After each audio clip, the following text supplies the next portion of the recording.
Bonjour tout le monde, bienvenue sur Rose ce jeu, ici Sarah et aujourd'hui je vous retrouve pour vous proposer un nouveau concept d'épisode où je vais à chaque fois vous parler de mes webtoons préférés de tous les temps.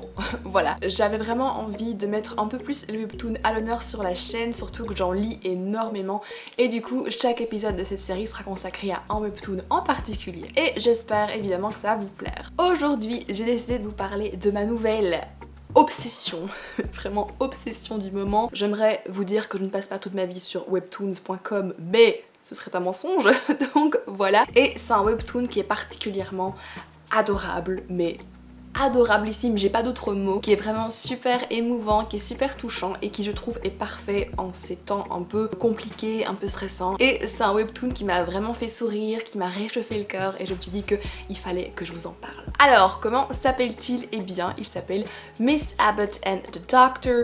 C'est un webtoon qui se passe à l'époque victorienne. Vous savez que j'adore cette période donc forcément je pense que j'étais destinée à aimer ce webtoon, voilà. Mais en plus de ça c'est vraiment les deux personnages principaux qui m'ont complètement séduite. Alors de quoi ça parle? C'est l'histoire du très sexy, je dis ça, je dis rien, docteur Andreas Marino. Alors quel est le seul objectif de ce beau gosse? C'est tout simplement de mener une vie tranquille, qui est déjà pas mal rempli par son travail de médecin. C'est un homme très sérieux, qui aime tout contrôler et qui n'avait définitivement pas prévu l'arrivée de Miss Abbott, une jeune femme complètement mais décalée, qui est super drôle et qui a un don surnaturel pour s'attirer des ennuis et qui a un peu tendance à l'entraîner, un peu malgré lui, dans ses embrouilles, voilà. Et si au départ le docteur jure qu'il n'aime pas du tout Miss Abbott parce que voilà, c'est une troublemaker, comme on dit en anglais, une fauteuse de troubles qui lui mène la vie dure. On sait tous et toutes comment ça va se terminer, voilà. Et très rapidement, le docteur va se rendre compte que peut-être qu'il a un petit, voire un très gros crush sur Miss Abbott et que clairement leur relation est un peu d'ennemi parce que clairement Miss Abbott, le type de docteur un petit peu coincé, arrogant, elle ne le supporte pas, encore une fois,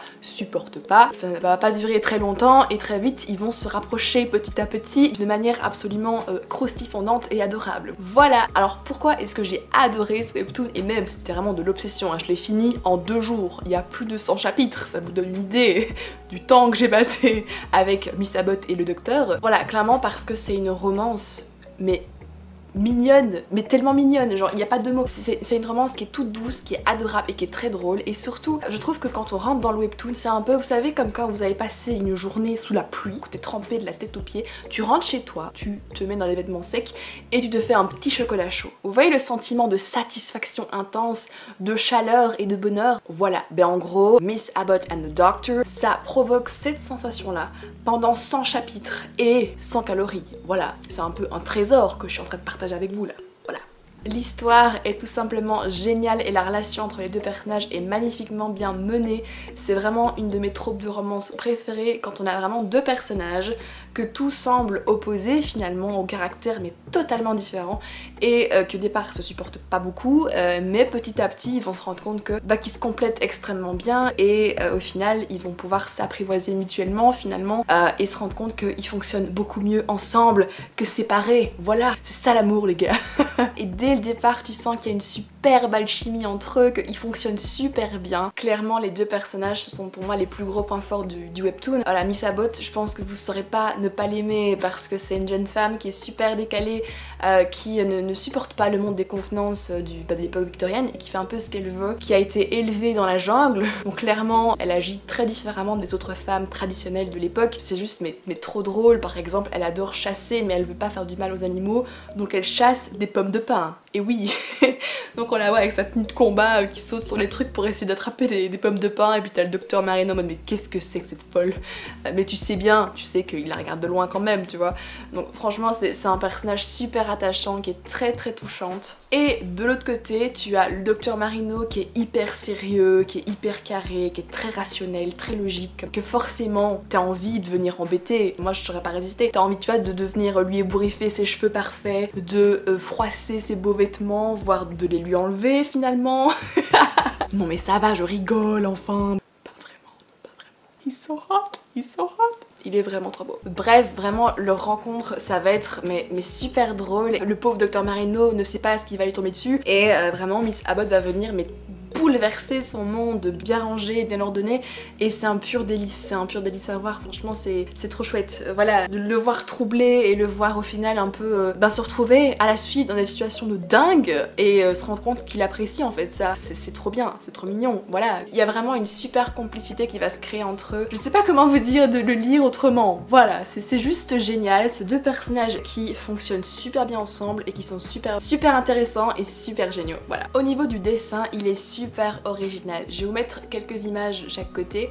Comme vous allez pouvoir le constater, c'est un dessin qui est hyper simple, hyper clair, il n'y a pas grand chose autour autre que les personnages. Pourquoi? C'est vraiment une volonté de l'auteur. Elle l'explique au tout début de son webtoon, ou alors dans son blog, je ne sais plus où je l'ai lu, mais en gros, elle voulait montrer qu'on pouvait très bien raconter une histoire sans qu'il y ait besoin de 1000 en décors, de 1000 détails, de 1000 couleurs, et qu'au final, les personnages se suffisaient à eux-mêmes. Et je trouve que c'est un pari qu'elle a absolument réussi parce que les personnages sont tellement attachants et tellement merveilleux qu'il n'y a pas besoin de plus. Il n'y a vraiment pas besoin de plus. Au début, je peux comprendre que ça perturbe parce que moi aussi j'ai été habituée à lire des webtoons avec énormément de travail sur la couleur, etc. Comme Sub-Zero par exemple, ou même My Dear Cold-Blooded King, etc. Enfin, c'est vraiment des webtoons fort chargés, mais magnifiques, hein, mais il y a beaucoup de détails, il y a beaucoup de choses à voir. Et du coup, passer de ça à un webtoon tel que celui-là où il y a quasiment rien, à part les personnages, ça peut perturber, mais franchement, donnez-lui une chance parce qu'il en vaut vraiment la peine. Ne laissez pas ça vous empêcher de découvrir une superbe histoire d'amour. Et vous n'allez pas me faire croire que la motivation première pour vous de lire des webtoons c'est pour admirer le décor. C'est pas les montagnes et les arbres qui vous intéressent, n'est-ce pas? Non, non, non, je sais très bien ce qui vous intéresse.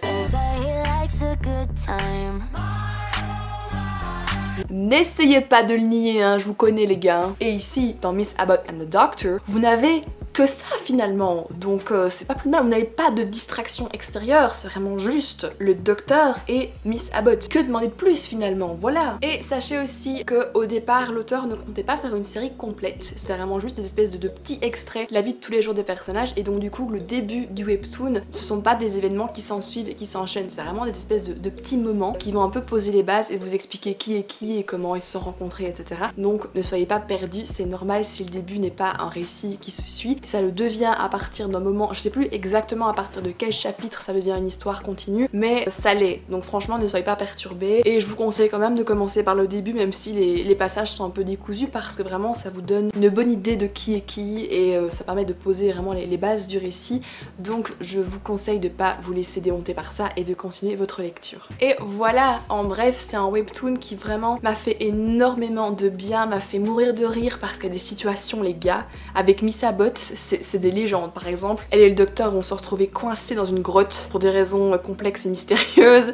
Je vous jure que ça vaut de l'or, hein, franchement, parce qu'ils sont tellement opposés dans leur manière de réagir, c'est vraiment à mourir de rire. Donc voilà, c'est un webtoon qui m'a fait vraiment, qui m'a apporté beaucoup de joie, qui m'a passionné du début à la fin et qui vraiment, même si il a un aspect hyper original, ne laissez pas ça vous arrêter. Franchement, donnez-lui une chance parce que il le mérite, mais à 100%. C'est des personnages tout doux, tout mignons, un récit qui met du baume au cœur et je trouve que par ces temps-ci qui sont pas faciles, ça fait vraiment du bien et donc c'est vraiment pour ça que j'avais vraiment envie de vous le partager. Comme d'hab, je vous mets le lien vers le webtoon en barre d'infos. N'hésitez surtout pas à me dire ce que vous en avez pensé, si vous l'avez lu et si j'ai réussi à vous convaincre d'aller le lire. Je croise les doigts, n'hésitez pas à revenir me dire ce que vous en avez pensé. J'ai tellement envie de pouvoir en papoter avec vous parce que c'est un webtoon, c'est tellement une perle.